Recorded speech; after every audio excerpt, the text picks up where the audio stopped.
بسم الله الرحمن الرحيم الحمد لله رب العالمين والصلاة والسلام على أشرف الأنبياء والمرسلين وعلى آله وصحبه ومن تبعهم بإحسان إلى يوم الدين أما بعد سورة المؤمن قال مجاهد حاميم مجازها مجازا أو مجاز أوائل السور ويقال بل هو اسم لقول شريح بن أبي أوفى العبسي ذكرني حامي والرمح ساجع فهلا تلا حامي قبل التقدم الطول التفضل داخلين خاضعين. وقال مجاهد إلى النجاة الإيمان ليس له دعوة يعني الوثن يسجرون يوقد بهم النار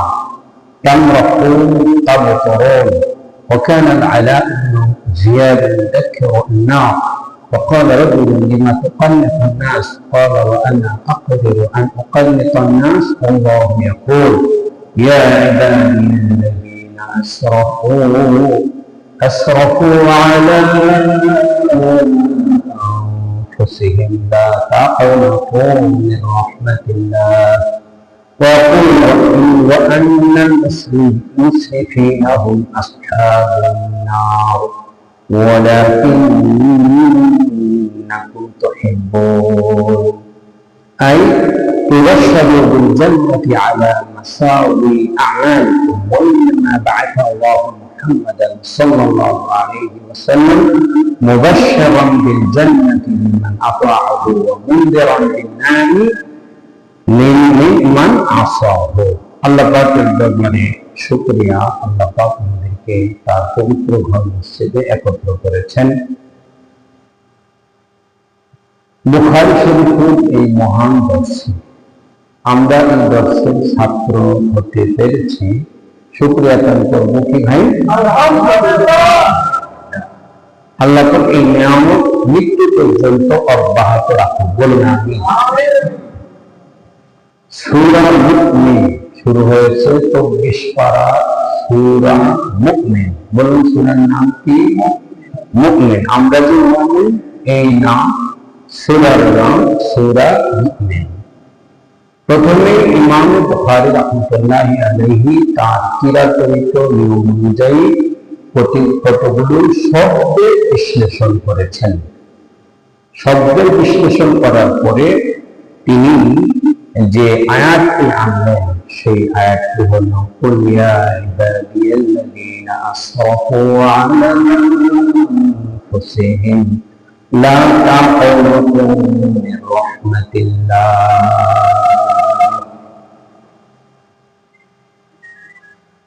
হে ওই সকল বান্দারা যারা নিজেদের উপর অনেক বেশি জুলুম করেছেন গুনাহ করার মাধ্যমে, তোমরা আমার রহমত থেকে নিরাশ। আল্লাহ গুনাহগারদেরকে দেখে বলতেছেন তোমরা আমার রহমত থেকে কি বলো? নিরাশ হও না। ইন্নাল্লাহা ইয়াগফিরুদ যুনুবা জামিআ, নিশ্চয় আল্লাহ সব গুনাহ ক্ষমা করে দেন। ইন্নাহু হুয়াল গফুরুর রহিম, কারণ তিনি হলেন গফুর, ফরগিভনেস, ক্ষমা করনা। তিনি রহিম, অনেক বড় দয়ালু। এখন মহান রব্বুল আলামিন যেভাবে গুনাহগারদেরকে রহমতের দিকে ডেকেছেন, তার মানে কি গুনার উপর থেকে না গুনাহ ছেড়ে? গুনাহ ছেড়ে, তোমরা গুনাহ ছেড়ে দিয়া। কিছু মানুষ মনে করে যে আমার আল্লাহ আমাকে মাফ করে দেবে, আমার আল্লাহ আমাকে মাফ করে দেবে। হ্যাঁ, আশা রাখা ঠিক আছে, কিন্তু আমি পরীক্ষায় ভালো পাস করবো আশা রাখার পাশাপাশি সারাদিন ফুটবল খেলবো আর ক্রিকেট খেলবো, হবে কি? আমার এই বক্তব্য তখন সত্য হবে না। যে ছেলেটা বলবে আমি ভোট পরীক্ষায় ভালো রেজাল্ট করবো, গোল্ডেন ক্লাস পাবো, সে সারাটা সময় যদি খেলাধুলায় মোবাইলে পড়ে থাকে তাহলে তার কথায় আর কাজে মিল হলো। তাহলে আমি আপনি যদি জান্নাত চাই তাহলে আমাকে আপনাকে পূর্বে গুনাহ করেছি এই জন্য নিরাশ হয়ে বসে থাকবো না। ওই গুনার পরিবেশ ছেড়ে দিয়ে আমি নেকের পরিবেশে এসে আমি জান্নাত লাভের আশা করি। সুবহানাল্লাহ।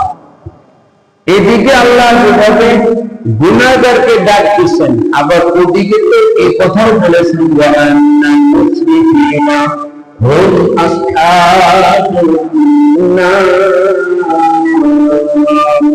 যারা বাড়াবাড়িকারী তারা হলো জাহান্নামের অধিবাসী। এদিকে বলতেছেন যারা নিজেদের উপর বাড়াবাড়ি করেছেন তারা নিরাশ হন, আমি সব গুনাহ মাফ করে দিব। ওদিকে বলেছেন যারা বাড়াবাড়িকারী তারা কিন্তু জাহান্নামী। তাহলে বোঝা গেল বাড়াবাড়ি করে খেতে জান্নাতে যাওয়ার আশা করা যায় না। আগে বাড়াবাড়ি করেছ, এখন তুমি ভুল বুঝে ভুল পথ ছেড়ে ভালো পথে আসো। এই এলেমের মজলিসে না বসলে আমরা এই সুন্দর ব্যাখ্যা, এই সুন্দর গানগুলো শুনতে পারতাম। আল্লাহ পাক আমাদেরকে তৌফিক দিয়েছেন শোনার মতো, আলহামদুলিল্লাহ। তাহলে আমরা নেক আমল করে গুনাহ ছেড়ে আমরা আল্লাহর রহমতের আশা করি, ঠিক আছে না? ইনশাআল্লাহ গুনার উপর থেকে ঠিক তো? আল্লাহ আমাদের সকলকে কবুল করুক, সবাই বলে আমিন। পূর্ববর্তী গুনাহের জন্য আমি অনুতপ্ত হব। 2 নম্বর হলো গুনাহটা পরিবেশটা ছেড়ে দিব। 3 নম্বর হলো ভবিষ্যতে এই গুনাহ আর করব না বলে দৃঢ় সংকল্প করব।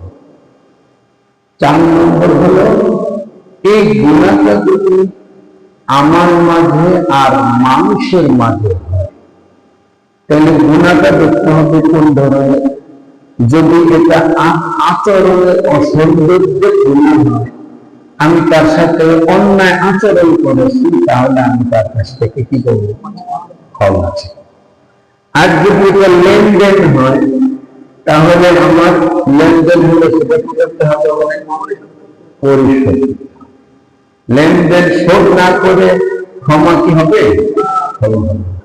আল্লাহ সুবহানাহু ওয়া তাআলা তার অসীম শক্তি, তিনি বান্দা আমার কাছে পাওনা আছে এই অবস্থায় আল্লাহ ইচ্ছা করলে আমাকে জান্নাত দিতে পারেন, কিন্তু আল্লাহ দিবেন না। আল্লাহ ওই বান্দার পাওনাটা আগে পরিশোধ করবেন। এখন প্রশ্ন হলো, যদি সত্যিকার অর্থে আমি দেনাদার অপারগ হয়ে থাকি, যে আমার আগে ব্যাংক ব্যালেন্স ছিল, এখন আমি দেউলিয়া হয়ে গেছি, নাউযুবিল্লাহ, এখন আর তার পাওনা পরিশোধ করার মতো সামর্থ্য আমার নাই। 50,000 টাকা ভাই পাবে, কিন্তু ব্যবসায় এমন ভাবে আমার লোকসান হয়েছে, আমি সবকিছু হারিয়ে এখন পথে ভিখারি। এই 50,000 টাকা দেওয়ার মতো আমার কোনো অ্যাসেট নাই, আমি মনের দিক দিয়ে তৈরি রাখি তার দেনাটা দেওয়ার জন্য। তাহলে এই অবস্থায় আল্লাহ পাক আমার দিকে তাকাবেন কিনা, আশা করা যায় কিনা? কথা বলুন। আল্লাহ তো রহিম, আল্লাহ দয়ালু। সত্যিকার অর্থে যদি আমি অপরাধী হয়ে থাকি তাহলে আশা করা যায় যে আমার পক্ষ থেকে কোন বান্দাকে আল্লাহ সন্তুষ্ট করে আমাকে ক্ষমা করবে। সুবহানাল্লাহ। তাহলে আল্লাহর মেহেরবানি বেশি কিনা ভাই? কথা আমরাও একে অপরকে যদি আচরণের অসৌন্দর্যের কারণে মন খারাপ হয়ে থাকে তাহলে কি করে দেব? বলেন, মাফ করে দেওয়া যায়? মাফ করে দেওয়া, ক্ষমা দেখবেন। আমার এক ভাই আমার একটা কথা দিয়ে কষ্ট দিচ্ছে, আমি যদি তাকে মাফ করে দিই তাহলে আশা করি আল্লাহ আমাকে মাফ মাফ। এজন্য মন সবসময় বড় রাখবে।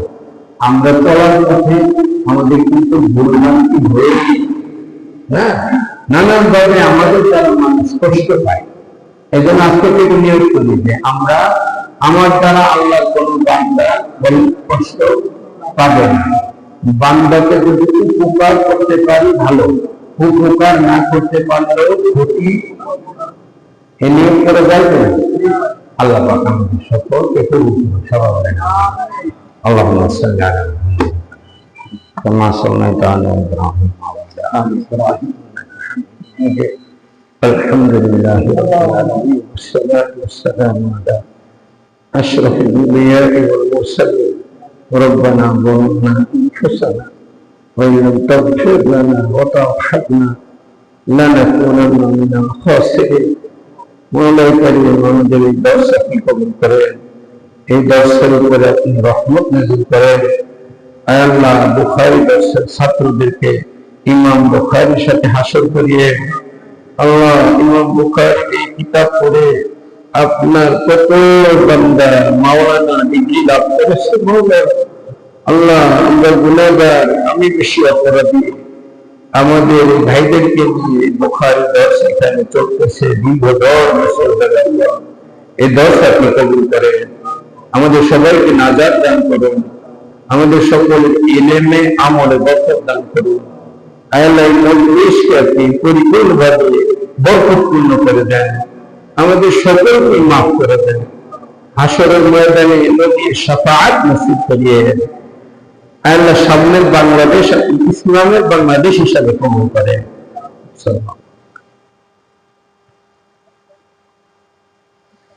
আমিন বিরহমাতিকা ইয়া আরহাম। ওয়া আলাইকুম আসসালাম।